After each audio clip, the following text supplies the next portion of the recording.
Sawa, kama nilivyotambulishwa, naitwa Mulembwa Munaku, ni mkurugenzi wa mawasiliano nikitokea Wizara ya Mawasiliano na Teknolojia ya Habari. Wizara hii ina majukumu makubwa ya kuhakikisha kwamba kuna kuwepo na mawasiliano hapa nchini. Hilo ndilo kubwa. Na mawasiliano haya yako ya aina nyingi. Kuna mawasiliano kutumia simu zetu za mkononi, kuna mawasiliano kutumia masuala ya kompyuta na internet tehama. Kwa hiyo kiujumla ndio wizara hii inasimamia maendeleo ya kidigitali hapa nchini. Kama mnavyojua kabisa, kwa sasa tuwezi tukaepuka matumizi ya tehama. Kwa hiyo wizara hii ndio inaweka mipango yote, inaratibu mipango yote, inaweka sera kuhakikisha kwamba sasa inaipeleka Tanzania katika nchi ya ahadi kwenye masuala ya matumizi ya tehama hapa nchini. Sawa, mara baada ya kufahamu kuhusiana na wizara, naomba tuangazie maadhimisho ya siku ya kimataifa ya wasichana na tehama ambapo huwa yanafanyika Aprili 23 ya kila mwaka. Pengine maadhimisho haya huwa yanahusu nini na yana umuhimu gani kwa Watanzania? Kwanza kabisa labda nianze na hamina historia. Ilionekana kwamba wasichana kidogo wanakuwa nyuma kwenye matumizi ya tehama. Sasa shirika la mawasiliano duniani, hili ndio ambalo linaangalia mawasiliano yote duniani, ikasema itengwe siku moja maalum kwa ajili ya kuwa na siku ya wasichana na tehama. Na siku hiyo inafanyika kila Alhamis ya wiki ya 4 ya mwaka. Kila Alhamis ya wiki ya 4 ya mwaka ya mwezi Aprili. Kwa hiyo kwa mwaka huu siku hiyo inaangukia tarehe 23 Aprili. Kwa hiyo duniani kote ni siku maalum ambayo imetengwa ni kwa ajili sasa ya masuala ya tehama na wanawake. Na alianza mwaka 2011 duniani. Kwa hiyo ukiangalia huu ni takriban mwaka wa 15 sasa dunia nzima inasherehekea siku hiyo. Lengo kuu ni kuhakikisha kwamba kwanza ni kuhamasisha wasichana waweze ni kuingia kwenye masuala ya tehama. Moja ni kama watumiaji, lakini la pili kama wataalamu. Tunataka kuongeza wataalamu kwenye eneo hili kwa sababu kumekuwa na dhana ya muda mrefu kwa masuala ya teknolojia ya wanaume.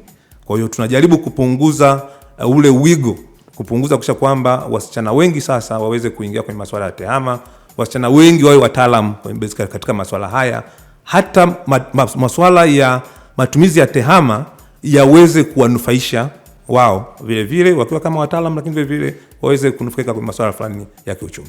Kwa muda wote ambao umezungumza hapo tangu kuanzishwa kwa maadhimisho hayo, vipi mwamko ukoje na matokeo yake yakoje? Mwamko umeongezeka sana. Ni kwa sababu kumekuwa na dhana kwenye jamii yetu kwamba masuala haya ya tehama ni ya wanaume pekee. Kwa hiyo hili limepelekea changamoto hata mabinti kupenda kuingia kwenye masomo, kwa sababu utaka kuwa mtaalamu kwanza lazima upende masomo ya sayansi, upende masomo ya teknolojia, na hayo masomo yanaanzia chini.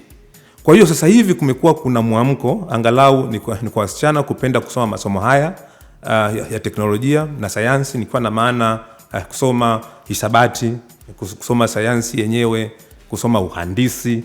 Kidogo kuna mwamko huu ambao tukilinganisha tulivyoanza na leo kidogo tunaona mwamko, japokuwa hatujafika pale ambapo tunataka kufika, lakini tunaona jamii yetu imekuwa na mwamko huu.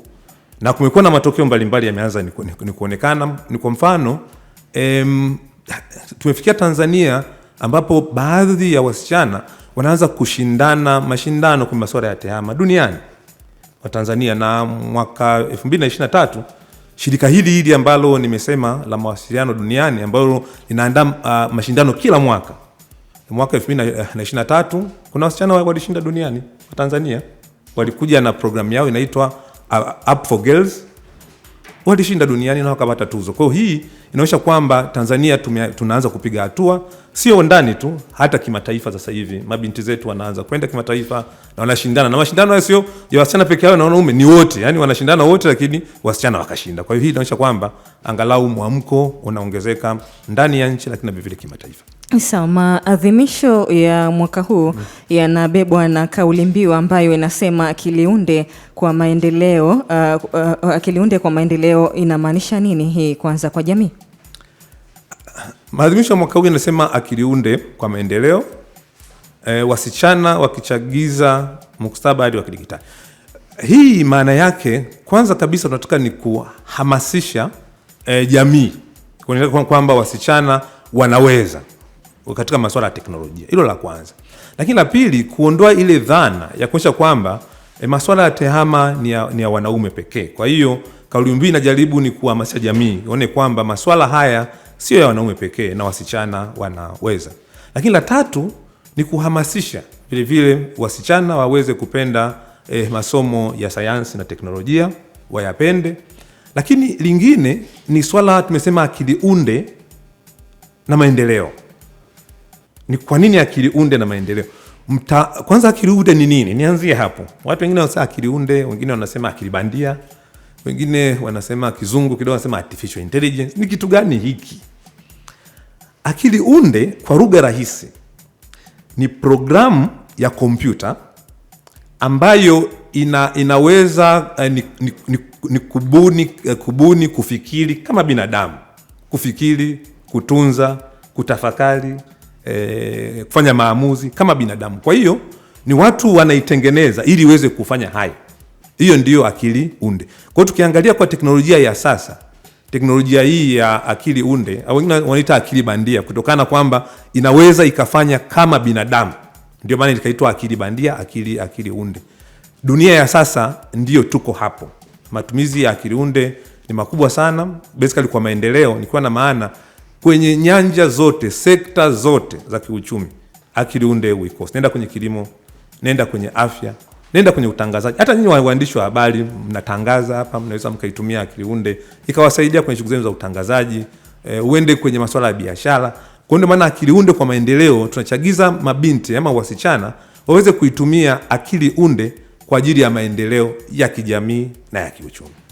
Na pengine mmefanikiwa hilo mpaka hivi sasa, matumizi ya akili unde kwa maendeleo? Tumefanikiwa. Tuko kwenye hatua, hatujafika ile hatua tunasema kwamba tumefanikiwa kwa 100%, na wala duniani hakuna aliyofanikiwa kwa 100% katika matumizi haya. Tuko kwenye hatua mbalimbali. Lakini kikubwa cha ambacho tunakifanya hapa kwanza ni kutengeneza msingi. Na kutengeneza msingi unaanza na maarifa. Lazima uanze na maarifa. Kwa hiyo tumekuwa na programu mbalimbali za kuwafundisha wasichana namna gani wanaweza wakatumia akili unde, na katika kuelekea kwenye maazimisho haya ndani ya mwezi huu tumekuwa na makundi mbalimbali. Tunajaribu kuwafundisha namna gani wanaweza kutumia masuala ya akili unde kuanzia ngazi ya chini kabisa, ile tunaita ngazi ya awali, kindergarten. Tunawafundisha, kuna ngazi ya shule za msingi wapo, tunawafundisha, kuna shule za sekondari, kuna vyuo, na kuna wale wenye mahitaji maalum. Kwa hiyo tumekuwa na programu hii ya kuwafundisha kabla ya kilele hicho cha tarehe 23. Kwa hiyo tunaona kabisa imekuwa na mwamko, na kuna vile vile kuna baadhi ya watu unaona kabisa wamepata mwamko wa kuendelea baada ya kutoka hapa waweze kuendelea kujifunza zaidi na kuweza kutumia teknolojia hii katika shughuli zao za kila siku, lakini vile vile kujiandaa kwa maisha ya baadaye. Akili unde kwa sasa haiepukiki. Okay. Haya, tumesikia kile ambacho amekizungumza hapa mgeni wetu msikilizaji kutoka Wizara ya Mawasiliano, msichana na tehama. Sasa hivi huyu ambaye anasikiliza radio ya Mwangaza FM jioni ya leo atajiuliza, ni kutaka tu wizara mimi niwe na ushindani na mvulana, kwa sababu mimi kidogo nilikuwa nyuma katika tehama, na hivyo ni changamoto ama ni nini haswa, yani ambacho hata yeye msichana ambaye akiwa anasikiliza sasa hivi akaona okay, kumbe mimi napaswa kujikita katika tehama. Manufaa kidigitali hususani kwa huyu msichana ni yapi ambayo yanaweza yakawa manufaa katika maisha yake? Manufaa ya matumizi ya tehama ni mengi sana, na naweza nikaweka kwenye makundi makubwa mawili. Manufaa ya kwanza ni kama mtumiaji. Kwa sasa hivi matumizi ya teknolojia ya habari hayaepukiki. Hiyo matumizi ya simu, nafikiri kila mmoja hapa ana simu, na ukisahau dakika 2 tu utaanza kuitafuta kwamba simu yako iko wapi. Matumizi ya simu ni kila siku tunatumia simu zetu. Matumizi ya kompyuta tukitaka kuwasiliana, yani teknolojia kwa sasa haiepukiki. Kama haiepukiki, sasa uwezi ukakaa nje ya boti hiyo ukitaka uende mbele lazima uwe katika boti hiyo, lakini kuwepo ni swala moja. La pili, unaitumiaje? Inakusaidiaje? Kwa hiyo binti wa kawaida, msichana wa kawaida anaweza kwanza kabisa kama yuko shuleni anaweza akaitumia teknolojia kuhakikisha kwamba inamsaidia katika masomo yake. Hata kama akiwa vyuoni anaweza akaitumia ikamsaidia katika ni kupata maarifa. Hilo la kwanza. Ni kwa wale ambao wameshamaliza vyuo, sasa hapo kuna masuala mengi. Kuna wengine wanaweza katika kujiajiri. Sasa ukiwa mtaalamu sasa, yani umeshabobea kwenye masuala ya teknolojia, unaweza ukajiajiri. Na nyanja za kujiajiri ziko nyingi, na kuna masuala mengi kama wizara tumeshaandaa kuna vituo vya ubunifu ambapo anaweza akaenda pale, ana wazo lake, akajaribu kuelekezwa namna gani anaweza akatengeneza programu ambayo inatatua matatizo kwa jamii. Kuna wengine wapo tu ni kidato cha 4, wapo kidato cha 5, cha 6, wanatengeneza, anaangalia kwenye jamii kuna tatizo gani, jamii inanozunguka kuna matatizo gani, anatengeneza program, na ukishatengeneza ni fursa, ni hela, ni fursa. Kwa hiyo tuseme hizo ni miongoni mwa hatua ambazo mmezipiga mpaka hivi sasa kuwawezesha wasichana kwenye masuala mazima ya tehama. Ndio. Sawa, msikilizaji, unakaribishwa sana. Utashiriki nasi kwa 0735787820 majira ya baadaye, ukitaka kuuliza swali lako ama kuchangia kwa kile ambacho umepata wasaa wa kukisikiliza.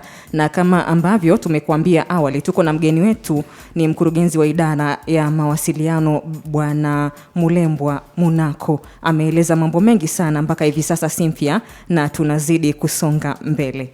Naam.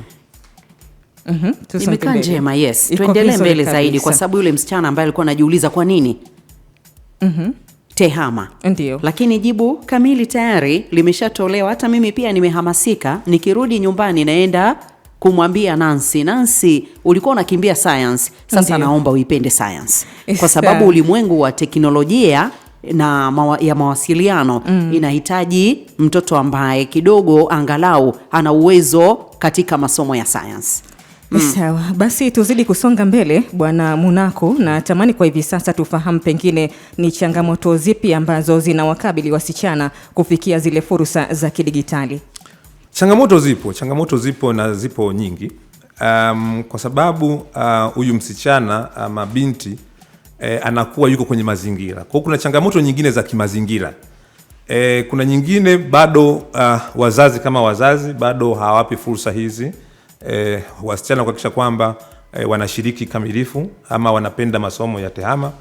Lakini la pili ni ile kupata mwongozo sahihi wa namna gani wanaweza wakatumia teknolojia hii kwa usahihi. Unakuta asilimia kubwa ya sisi wazazi, ukiona mtoto anakusumbua kidogo unampeleka kaa kwenye katuni kule. Sasa nenda kwenye katuni ili asikusumbue. Lakini kumbe angeweza kutumia teknolojia hiyo katika masuala ambayo ya kujifunza zaidi. Lakini la pili lingine ambalo bado wengi wana mawazo kwamba teknolojia ni matumizi haya ni kwa wanaume zaidi, ndio wanaweza wakatengeneza programu hizo, wakatengeneza. Kwa sababu naona sasa hivi kuna vitu vingi sana vinatumia teknolojia. Kuna zile drone mpaka mnaziona zinaruka juu, mnaweza mkapiga picha. Zile programu za kuendesha hizo drone, kuna wengine wanafikiri za wanaume pekee wanaweza kutengeneza. Ama programu ambazo tunazitumia kwenye utangazaji, ziko nyingi tunazozitumia kwenye utangazaji hapa. Wengi wanafikiri anaweza kuzitengeneza, labda mtu lazima atoke nje ya nchi au atoke huko Ulaya.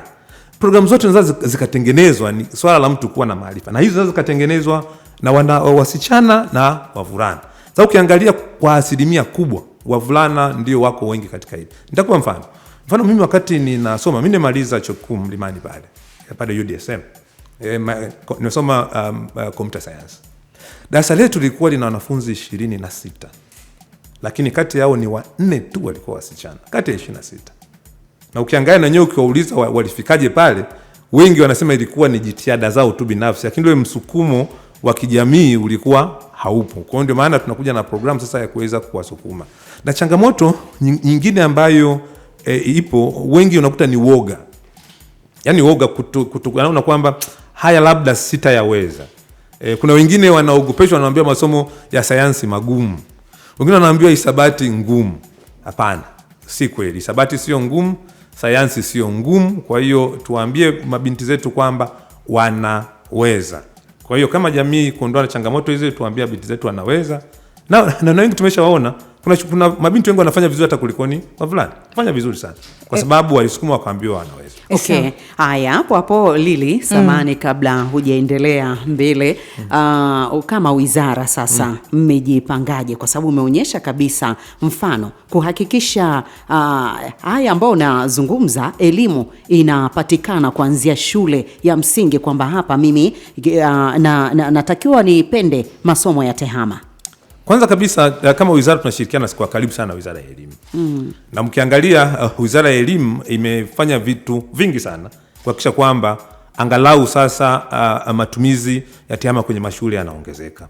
La kwanza, ile sera ya elimu ambayo imeboreshwa mwaka 2023 imeboreshwa, ambayo imejaribu kuelezea namna gani sasa hata mitaala yetu kuanzia ngazi ya chini wanafunzi waweze kufundishwa masuala ya TEHAMA. Hilo la kwanza.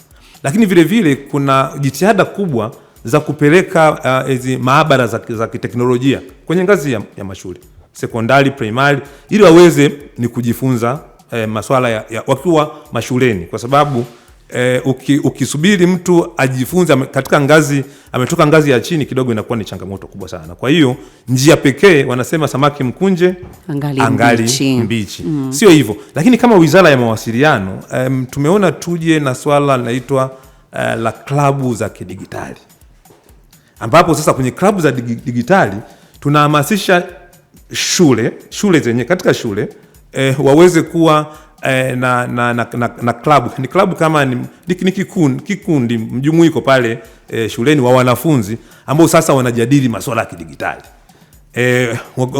Wakati tunasoma huko zamani kulikuwa kuna vikundi mbalimbali tuko navyo. Wengine kikundi cha ngoma, na ngoma kabisa mtaicheza kweli ngoma.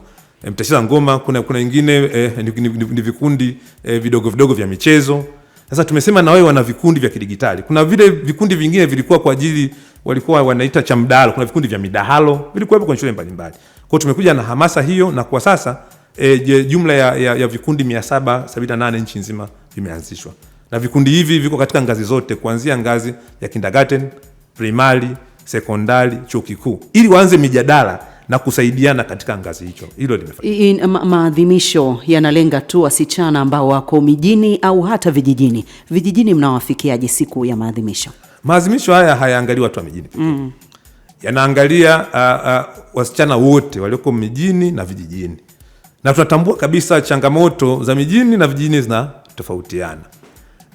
Wa vijijini tunawafikia ni katika masuala mbalimbali. Kwanza kabisa tunajaribu kutumia njia mbalimbali za mawasiliano kuwafikia, ikiwepo vituo kama hivi ni vya redio. Kuna redio nyingine ambazo zipo katika mazingira husika, tunasema redio za kijamii, ambazo zinasika katika mazingira hayo tunatumia ili kutoa elimu.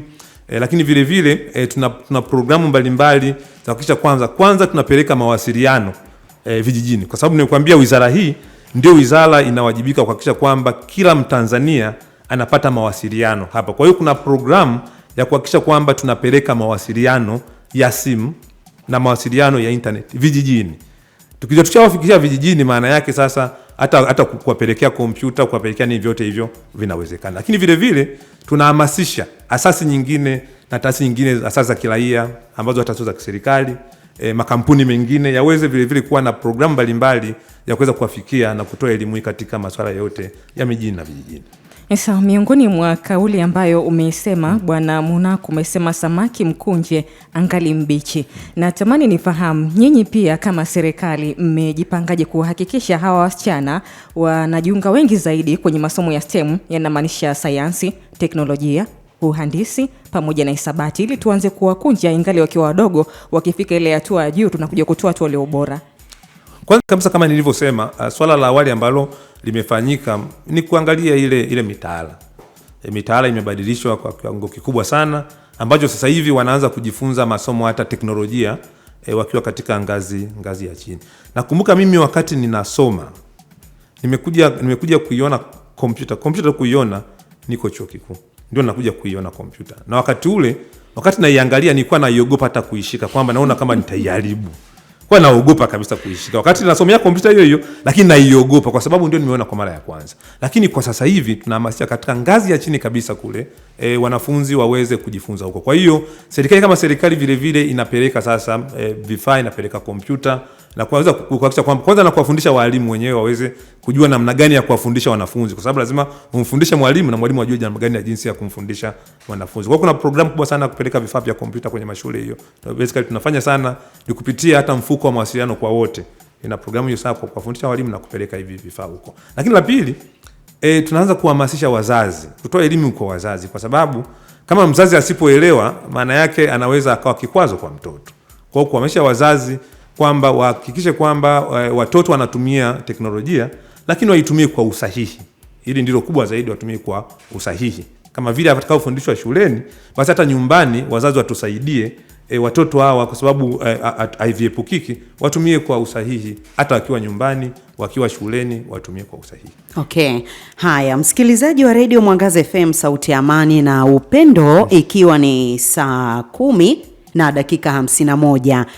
Kama una lolote, una swali, basi tunakukaribisha kupitia namba 0735787820, na lile ambalo unatamani kulifahamu zaidi, mgeni wetu yuko hapa ambaye atakufafanulia. Lakini yote kwa yote ni kumhamasisha mtoto ama msichana asijione yeye ni dhaifu ama kadhani kwamba kuna mambo ambayo mwanaume anaweza kuliko mwanamke. Kwa wizara kwa kuzingatia hilo likamjali mtoto wa kike.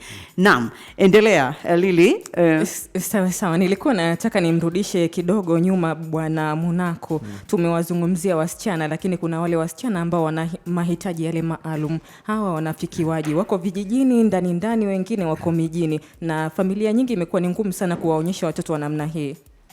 Kwanza kabisa ambacho tumekifanya hata katika programu hii, wizara inaratibu utoaji wa mafunzo ni kwa wasichana wa hali zote, bila kuangalia kwamba anatoka mjini ama kijijini, lakini vile vile kwa kuangalia wale wenye mahitaji maalum.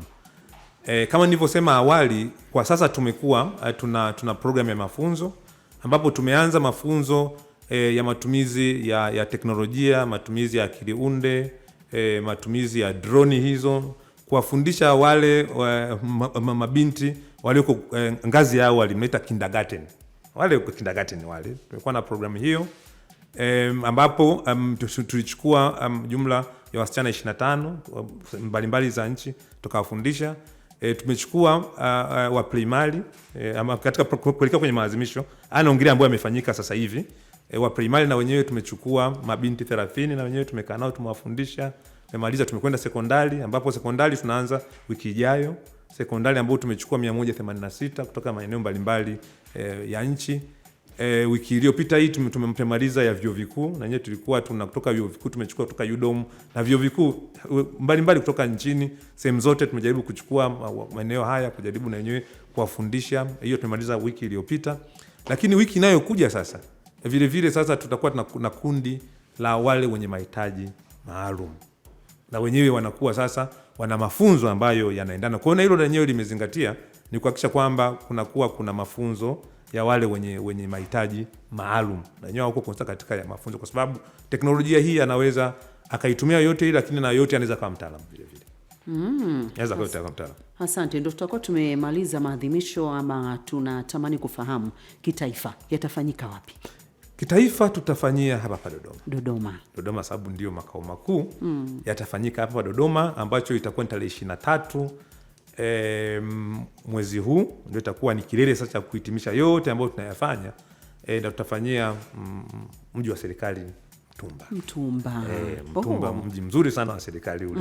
Tutafanyia kwa mji wa serikali Mtumba. Hata wale ambao wanatoka mikoani sasa huko ambao nilikuwa natamka hawa wasichana hawajai kufika, basi waje kwenye mji wa serikali Mtumba, angalie namna gani mji wa serikali upende. Ni shughuli gani ambazo zitakuwa zinafanyika siku hiyo ya maadhimisho ya wasichana na tehama? Siku hiyo itakuwa ni siku ya majumuisho, kwa sababu kama nilivyosema kuna kazi mbalimbali ambazo zimefanyika kabla. Itakuwa ni majumuisho ambapo kwanza kabisa wale ambao walipata mafunzo wale watajaribu kuelezea sasa mafunzo hayo, yamewasaidia kwa kiwango gani, au yatakuwa na msaada kwa kiwango gani katika makundi yote ambayo nimeyataja. Lakini wale ambao walifanya vizuri basi watapata zawadi zao. Zawadi ya wale waliofanya vizuri watafanya vile vile. Tutaongelea mikakati sasa ya namna gani sasa masuala haya yanaweza yakawa endelevu, basically ni kwa nchi nzima. Lakini uzuri pale watakuwepo wadau wengi, wadau wa serikali, wadau kutoka sekta binafsi, NGOs, asasi za kiraia, makampuni yatakuwepo. Sasa namna gani sasa na makampuni haya vile vile anaweza akachukua ajenda hii sasa yakajaribu kuangalia namna gani yanachagiza kuhakikisha kwamba wasichana wanajumuika kwa wingi katika masuala ya tehama, na inawezekana ikawa ni kupeleka elimu, kupeleka vifaa, yote ile kutokana na makampuni atakavyoweza kutaka kuyahamasisha kuhakikisha kwamba na yenyewe yachukue kipande kwa ajili ya kuendeleza gurudumu hili, kwa sababu serikali kama serikali pekee haiwezi lote, inabidi kuwepo na wadau kushikana mkono kiasi kwamba kuhakikisha kwamba tunahakikisha kwamba lengo letu la kuhakikisha kwamba wasichana wanajumuika kwa wingi kwenye masuala ya teknolojia na wanakuwa wataalamu vile vile, lengo hilo linatimia.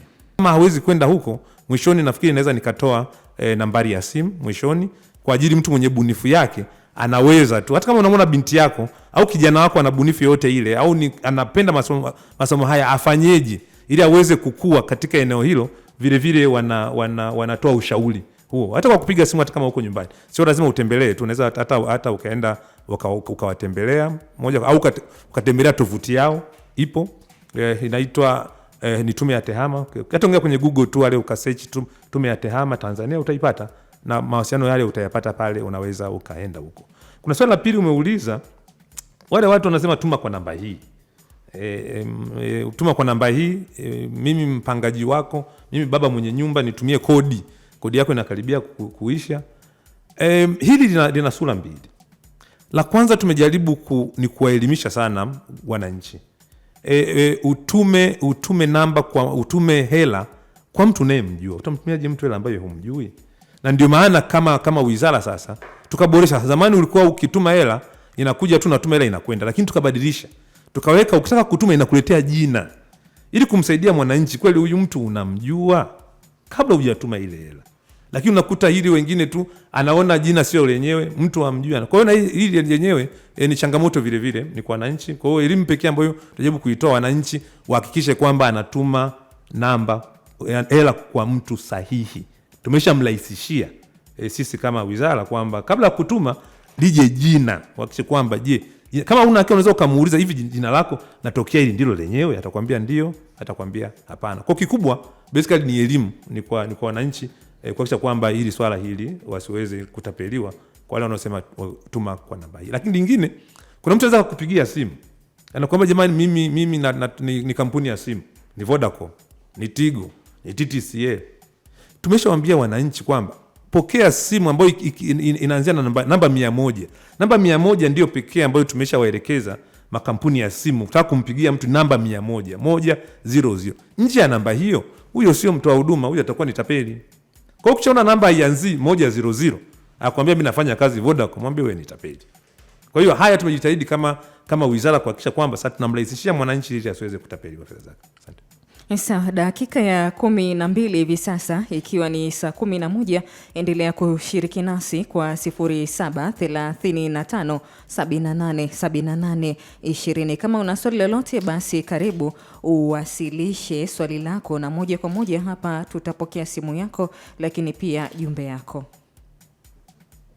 Anaandika huyu, anasema anaitwa Nchodo kutoka Chicheho, anasema pamoja mpaka tamati.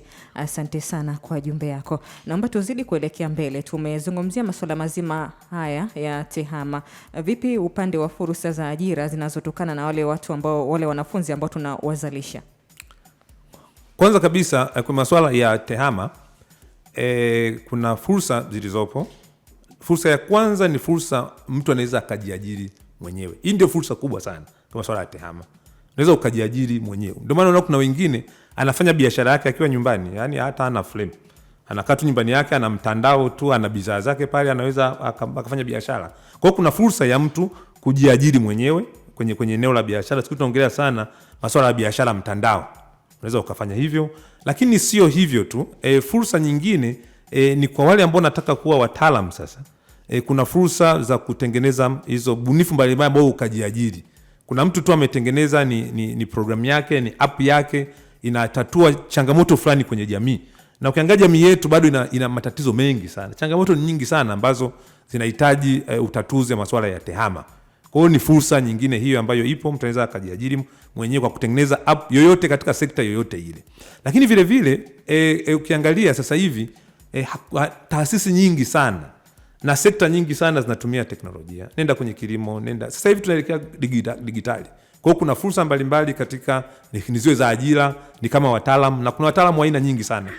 Ni katika nyanja hizi za tehama. Kuna wengine wataalamu kwa ajili ya kufanya uchambuzi wa data. Mtu anaweza akabobea tu hapo kama bobezi katika masuala ya uchambuzi wa data, hizi taarifa data. Mwingine anaweza akawa mbobezi wa kutengeneza programu ya kompyuta. Kuna mwingine anaweza akawa mchambuzi wa kufanya tafiti maalum katika kutatua tatizo fulani, akawa mbobezi katika eneo hilo. Kuna mwingine anaweza akawa mbobezi katika masuala ya usalama basically wa vifaa vya mawasiliano au expert. Kwa hiyo kuna nyanja nyingi sana ambapo mtu anaweza akaingia huko na akawa mbobezi na hili lina fursa za kiajira, kwa sababu taasisi nyingi sasa hivi zinakwenda kwenye matumizi ya tehama. Kila taasisi, hamna taasisi ambayo itakwepa hili. Sawa, tunazidi kusonga mbele Cynthia. Tueleke mbele. Nilikuwa na tamani sasa mikakati ya wizara kuhakikisha kabisa mnashughulikia ili swala la unyanyasaji wa kidigitali dhidi ya wasichana. Mkakati mlionao? Yes, kuna ile ambalo lipo unyanyasaji wa kidigitali lipo ni kwa wasichana na watoto wadogo. La kwanza tunachokifanya, kwanza tunajaribu kutoa elimu. Kwa sababu kikubwa cha kwanza kabisa, mabinti wanaweza kuwa wataalam wabobezi wa masuala ya teknolojia na habari. Kazi yetu kubwa tu ni kuwapa nafasi. Kuwapa nafasi ili waweze kuhakikisha kwamba wanaweza wakatumia maarifa yao na wanakuwa wataalam katika nyanja hizi. Inawezekana. Kwa hiyo tuwahamasishe mabinti wetu wale ambao wadogo kabisa, ndio wengine wanaanza kufundishwa kuongea 1 2 3 4 5. Wale mabinti kindergarten tuanze kuhamasisha basically waweze kupenda masomo haya. Hilo la kwanza. Tena hili ni kubwa zaidi kwa sababu kuna wazazi wengine unakuta kwamba yeye mwenyewe alikuwa anachukia sana masomo haya ya sayansi. Aidha mwalimu wake mwingine asema mwalimu alikuwa anachapa sana. Kwa unakuta na yeye anavyoongea anamkatisha tamaa mtoto. Kwa hiyo ni wazazi sasa waweze hata kama yeye alikuwa somo halipendi kwa sababu ambazo anazijua yeye, basi hayo asihamishie kwa mtoto. Watoto tutahakikisha kwamba tunawapa hamasa. Kwanza. Lakini la pili, wale walioko shuleni ni kwa sasa aidha yuko primary ama yuko sekondari, walimu tuhamasishe au wanafunzi wenyewe, na kama wananisikiliza hapa, wahamasike kwenda kwenye masomo haya ya sayansi na digitali. Na kama shuleni kwako hujasikia kuna hiyo klabu ya digitali, muulize mwalimu wako, bwana, mimi nataka nijiunge na klabu ya kidigitali. Iko wapi? Sasa kama mwalimu hajui ilipo, kama nilivyosema, wizara ina taasisi nyingi, na kuna taasisi moja ambayo inaratibu hizi klabu za digitali, inaitwa Mamlaka ya Mawasiliano Tanzania, TCRA. Kwa hiyo naweza wakatafuta mawasiliano ya TCRA, ambao ukiingia kwenye mtandao ukisema TCRA wakawapigia, jamani, sisi kama shule tunataka tuanzishe klabu ya kidigitali, tufanyeje? Wataelezwa namna gani walioko mashule wanaweza kuanzisha hizo klabu za kidigitali zikaweza ni kuwasaidia. Kwa wale ambao kidogo tayari wamekwisha maliza au wameshapata maarifa hizi, wana bunifu zao, hawajui lakini bunifu yake ipeleke wapi ama afanye nini. Kama nilivyosema, tuna taasisi nyingine tena ambapo kazi yake ni kulea hizi bunifu, ni kutoa msaada ni katika bunifu hizi. Hiyo inaitwa Tume ya Tehama. Ipo, unaweza ukaingia kwenye Google ukasearch Tume ya Tehama Tanzania, ikaja pale, mawasiliano yako pale. Ukasema, jamani, mimi na ubunifu wangu huu lakini sijui pa kuanzia, nifanyeje? Watakupa guidance, wanaweza kukuita. Mimi nakumbuka labda kama muda unaruhusu, naweza nikatoa mfano mdogo mmoja tu. Mwaka juzi kuna kijana mmoja 2 years ago, kuna kijana mmoja alinipigia simu. Napata namba yangu sijui wapi. Akaniambia, jamani, mimi nimemaliza kidato cha 4 lakini nataka nikasome Marekani masuala ya kompyuta, nataka kutengeneza maprogramu haya. Kidato cha 4. Nikamwambia uko wapi? Alikuwa yuko Singida. Akasema kama inawezekana mzazi wako akakuleta, Dodoma, ukaja tukaongea, sababu nilimuona ana kitu fulani nataka kufanya. Basi kweli alikuja wizarani, kufika nikaongea naye. Sasa bana, mimi sitaki kusoma Tanzania, nataka nikasome Marekani tu kule. Niambia kwa nini? Akasema mimi na akili nataka kutazama mambo ya kompyuta haya na nini. Nikamwambia umejuaje wewe unajua kompyuta? Sasa waga natengeneza. Ukiangalia kweli alikuwa ana simu yake yaani unaona ni mbunifu mtundu hivi. Lakini mjomba wake akasema bana, huyu kijana ameshanishinda mimi. Yaani ni msumbufu, anaharibu hivi vitu vya kompyuta na nini. Mimi nikasema hapana. Nikamshauri nikasema badala ya kuwaza Marekani, wewe soma hapa, wewe nenda tu form 5, lakini usomee masuala ya teknolojia unavyokwenda kidato cha 5, usomee, lakini vile vile tutakupeleka hicho chuo hicho taasisi hiyo ya nini hiyo tume ya TEHAMA. Wewe ukipata likizo unakwenda pale kwao kidogo, watajaribu kukupa guide. Cha kushangaza, yule kijana kanitafuta mwaka huu baada ya miaka 2, kanitafuta yeye mwenyewe. Ameshashinda mashindano mengi Afrika Kusini kule, ameshaandika mapunga, kashashinda, ana tuzo nyingi kwa yule kijana. Lakini unaliona kwamba alikuwa ana moyo na vile vile akajua afanye nini. Ameshinda tuzo kama 3 Afrika Kusini, ameenda sijui nchi gani kashinda, yani ubunifu huo wa hizo program ameshinda. Kwa hiyo nataka kusema hapa vile vile wale wenye mawazo kama hayo asikae nalo kichwani. Kuna taasisi yetu ipo kwa ajili ya kulea na kutoa guidance, mwongozo nini wanaweza wakafanya. Lingine tu labda ni kwa taifa, tunajua kuna scholarship mara nyingi zinatolewa kwa mabinti. Kuna Samia scholarship basically katika masuala ya kisayansi, ni kwa wale ambao wanaenda vioni, na scholarship nyingi zipo za taasisi mbalimbali. Kwa hiyo vile vile waangalie kwa wale wanamaliza wanaenda kwenye vyuo, wale waangalie fursa zopo za scholarship mbalimbali, ambao wana interest katika maeneo yao zipo, waangalie namna gani wanaweza wakasomeshwa. Sasa basi tumezungumza mengi sana, Cynthia Simbwana pamoja na Bwana Mulembwa Munako, mkurugenzi wa idara ya mawasiliano, kuelekea siku ya kimataifa ya wasichana na TEHAMA.